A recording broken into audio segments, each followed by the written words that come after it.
Hi, I'm David. Now let's look at this problem.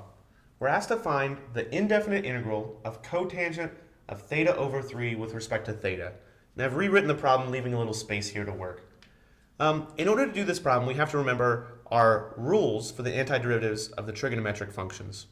So namely, in this case, we need to know that the integral of cotangent u du equals natural log of the absolute value of sine u plus c.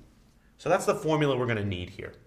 You can derive this using our rules for natural logs, but this is probably a formula that you'll want to have memorized. Okay, so it's pretty clear that I'm going to need this formula, and if I'm going to use this formula, I should pick u equals this theta over 3. So let's do that. U equals theta over 3. If I want to find du, or the derivative of u with respect to theta, I take the derivative of theta over 3. Theta over 3 is the same as 1/3 times theta, so its derivative is just 1/3.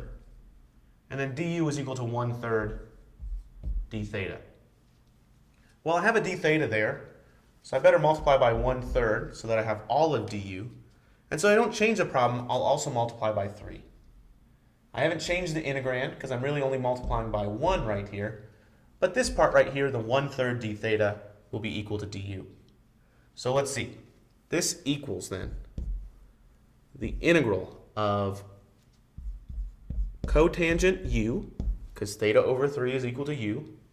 I've got this 3 that I need to deal with. 3 is a constant, so I could just bring it out front.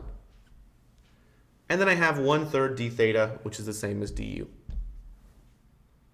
Now, I know the formula because I just wrote it down here in blue. So this is equal to 3 times natural log of the absolute value of sine u plus c.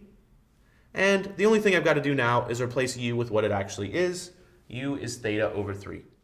So this equals 3 times the natural log of absolute value of sine of theta over 3 plus c. Now, sine theta is definitely one of those functions that is both positive and negative, and we know that I can only plug in positive values into the natural log function, so this absolute value bar is very necessary here. And this is your final answer. Thanks for watching.